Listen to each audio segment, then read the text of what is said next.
Hello, everybody, and welcome back to another episode of the Daily Crypto News. Yet again, focused on Ripple and XRP today, as there has been a ton of news and speculation coming out today after a couple of events have happened. So, one of the things, of course, is over in Brazil. One of the things is, I guess, some questions that are going around, and we'll get all into it today. But first, before we get into that, make sure you press the like button and subscribe if you are enjoying the daily crypto news. And also, the question of today, if I were to give you $1,000 right now, which coins would you buy? Let me know in the comment section down below. I'm really eager to see you guys' answers. I also asked it on Twitter, but let's see. All right, first tweet comes from Leonidas Hajiloizu. He says on Twitter, the API used to pull XRP distribution, including the circulating supply, also known as distributed, hasn't been updated for almost 2 months, since April 19th, 2020. This is why CoinMarketCap, XRP's circulating supply, has been stuck at 44.1 billion. So basically this API used to, you guys actually get it right here, right? On CoinMarketCap, it's been stuck for a little while, and some people have been wondering, like, what's going on? Why has it been stuck that way? But basically, the last time it got an update in the total supply is all the way back in April, the 19th of April, apparently. And yeah, that's also basically why it can't update and why this number will keep staying the same. I guess you can't see the number right here, but you guys get it. All right, next one. Actual footage of how it feels to hold XRP at the moment, or basically to hold crypto or anything. It just kind of feels like a little bit of a face plant. Doesn't really feel that nice. Kind of hurts. Well, I guess today it's a little bit different. Earlier today in the morning, the prices were going down really, really hard. However, right now, everything is looking pretty bloomy. VeChain is actually doing pretty damn well with plus 6%, now 5.5%. And thus, I don't agree with the complete picture or the video anymore. Brad Garlinghouse reveals massive Ripple usage growth in Q1. Now, one of the points I have to make, I think that I'm owed to make, or that I need to make, I'm obliged to make, is that this latest shift in ODL preference, or basically their goals and their ideology, has done a lot of negative for the people, right? A lot of people told me, like, I don't like it anymore, what they're trying to do, and I don't support it, or I think it's just all a big scam, or it's all a big, mock-up of the greater thing that's going on. I personally just think that they understood everything, they realized everything, or at least they analyzed all their options, and they just noticed what is most likely the best for their solution, right? In this case, ODL here, what is it best used for? What has the highest potential to succeed? And they chose this because of that reason. And there's somebody taking pictures of me, which is a little bit strange, considering it's 11 p.m., but all right. That's the weirdest stuff ever. It's 11 p.m. This guy's taking pictures. All right. However, as I just said, they most likely analyzed everything and they came to the conclusion, all right, what we can focus on is SMEs, e-commerce, and all that type of stuff, where we'll just have the most amount of customers and not necessarily the most amount of volume. And, they might have some usage growth in Q1 now or something like that. I don't really think it matters in the end, because when we're talking about usage, I'm not really talking about the amount of volume they have. Because earlier I explained to you guys as well why I don't think that volume correlates to price in the XRP sense. There's no net increase in demand whenever people start to use ODL, since they also sell it straight afterwards. So that is not the case. And thus, when I put it all on a little bit of a paper or write it down for myself, I noticed that the biggest factor of XRP price movement due to ODL is most likely the amount of people that want to opt in for a storage option, a little bit of a storage. Also, getting rid of the Nostro Vostro and possibly getting it into a more liquid form of money. Like, for example, what we got right here, which is then XRP. That's another option we can go for. And in the end, I think that's what's going to garner or get the most amount of money in XRP, and also the biggest increase in price. And there's, again, people wandering all around. I don't know what's going on today. But yeah, the biggest increase in price, which will, again, result in the biggest benefit for all of us, which is, again, kind of a positive thing. And I'm hoping that's going to take us a little bit further. All right, so having said that though, specific to our on-demand liquidity, there's a 190% increase from Q4 to Q1. So we saw some of our big customers, a player in Thailand, go live. That's driving a lot of volume. We had forecasted 20 new contracts and we ended up signing 28 new production contracts in the quarter. So despite the dynamics of the pandemic, we were able to finish the quarter on a strong note. So that's again a pretty positive thing. Pretty good to see. Pretty excited for all of that. However, as I said, the amount of volume doesn't matter too much. It's about the new contracts because that's, of course, individual players that they're signing on. And again, 28 new production contracts in the quarter. And also, in the end, it's about the amount of people. Because again, if you have some big CBDC using your XRP, you're really, in the end, not creating that much net demand for XRP, the asset itself. Because most people that are using it won't know about it. And, who's going to buy XRP now that it's connected to CBDC? Only the people that already knew they might be speculating forward, but not that many new people are going to hop in. It's just my food for thought, my thought process I'm explaining to you guys as well. And you let me know what you think about that. Right? I think the more players you have, the higher of a chance you get that people will try to speculate for it. And the more it's known, the higher of a chance that people will just actively invest and hold on to it.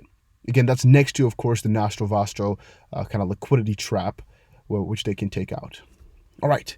Anderson asked on Twitter, who could have bought that 800 million XRP OTC a couple of days ago? So I was wondering as well what happened a little while ago, right? Just the littlest time ago, a big transaction from Ripple went out, OTC, 800 million XRP apparently, and nobody really knows exactly who it went to or what happened to it. $160 million, it's not earth-shattering, it's not that crazy, but we are wondering if it's just a speculator or a company, or are they paying like with MoneyGram or what's going on? Okay, and here's a realization thing for you from XRP Owl. He says, it's 2022 and Bearable Guy just posted Lodestar XX. Are you still holding XRP? And that's because Bearable Guy 123, a very known figure in the XRP community, has posted tons, and I mean tons, of price predictions over the years. And he's kind of mocking that in 2022, he'll most likely still be doing the same thing with these ridiculous price predictions coming in and coming in and coming in, which in the end will have no real meaning to it, no real legitimacy, and will just, again, keep people on the line on the thread for a little while. It's kind of a mockery. Michael, or Val5 Linux, says on Twitter, Ripple says it signed 28 new production contracts, which we just saw, for its XRP remittance platform in the first quarter of 2020. Again, pretty damn good. He also says, compliments of XRP right now. This document outlines Ripple and XRP several times. So the whole document is, of course, about Ripple. It's made, but it's actually kind of solid if you think about it. So one of the things I fetched from this, because I don't like the article itself too much, it's not useful, but what I fetched from it, however, is my thought on the whole banking process involving XRP/Ripple. And it's kind of what I just told you guys before. CBDCs being connected with each other through XRP is a possibility. Yes, it's not their primary focus anymore from Ripple, as they just clarified a couple of days ago. However, in the end, it's also not necessarily what's going to bring us the most amount of money. After a couple of ideas I've brought up to myself, not with numbers, but really with just common sense, I've noticed that when would people really start to buy into a currency, right? Or when would billionaires really start to speculate on it? It's most likely when it's just kind of a household thing with a lot of potential to reach many, many more people, right? And when it's used to transfer through CBDCs, it's really not as speculative, because I also think it will be less volatile for some reason. That's just kind of my expectation of what would happen. I believe it will be a lot more stable, just because I don't actually know. I don't have a just because there. I kind of feel like it would be more stable if CBDCs were to just, again, that's from the perspective that all countries were to go for CBDCs again, and we would transact with all of it. I know there would be a lot more, it would be a lot more popular for these big billionaire companies, but would they really be investing into it to hold it though? It's another question that's popping up into my mind. Why do you think that this whole monetary system that's going on right now, again, the normal monetary system, could help XRP? Because people right now are getting introduced to digital dollars because of the stimulus package that might be going through digitally.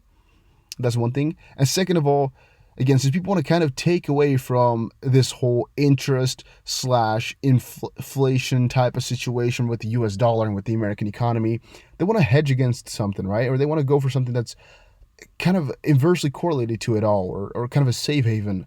And that might be something like XRP, which is still speculative, yet also very liquid, which might be a better option for some people than a Bitcoin, which is a lot more difficult to transact with. Maybe they would just like something like XRP, which you could just send around all over the world really, really simply, and again, hold easily as well.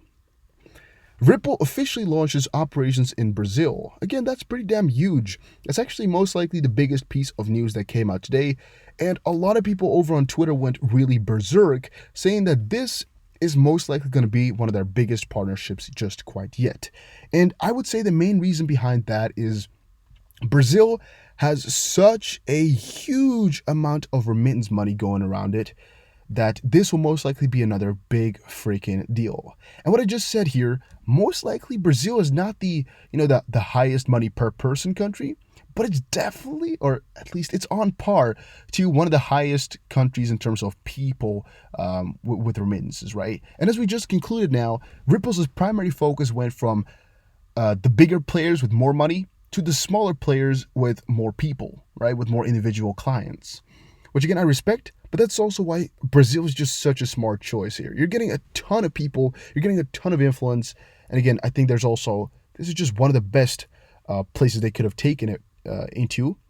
However, as I said before as well, they've already been trying for a very long time. They already got themselves set up in so many different countries. They're trying piece by piece, but it's just not that simple, right? These countries have a lot of limitations, primarily on the regulatory perspective. And it's not up to Ripple. They got themselves all these basic things already over in there. You can see here, Ripple already has more than a dozen Brazilian financial institutions and money transfer companies on RippleNet. And we're excited to grow our ecosystem in the region and bring additional financial institutions onto RippleNet to help provide excellent, efficient cross-border payment experiences for our customers, says Luis Antonio Sacco, Managing Director, South America. Brazil is a leader in fintech innovation and positioned to forge a path for the rest of Latin America to follow. And again, Ripple's experienced some dynamic growth in Q1, yada, yada, yada. 2 to 3 new financial institutions to RippleNet each week, which again might conclude to 1,000 new partners, or let's say about 750 partners a year, which is definitely a big deal. Ripple joins RMG to define future of cross-border payments. Ripple revealed further details of joining RMG as the first member from the distributed ledger technology sector. Ripple will contribute its experience in using the ISO standard to shape its future of cross-border payments. And XRP has been setting lower highs for 886 days, while analysts expect more weakness. Now, this is again a two-edged sword, or a two-edged, I don't know what else normally you guys use for that sentence or saying. This is a two-edged thing because, well, we've been going for lower highs for a very long time. However, there's many people saying we'll go on like this for a very long time because we're weak. On the contrary, people are saying this is all needed for the bigger breakout that's happening eventually. Keynotes: XRP has been severely underperforming for the aggregated crypto market throughout 2020. The crypto is now on its 886th day of selling lower lows. I thought they said lower highs. Maybe it's both. Which is, kind of normal, but all right. Analysts do not believe that this trend going to alleviate anytime soon, as there are also other signs of weakness that it has been flashing in recent times. And one veteran trader even noted that it could soon plummet another 30% against its Bitcoin trading pair. Well, again, that could happen if Bitcoin goes up 30%, but that's again to be seen. There's no proof in the putting here. It's so difficult.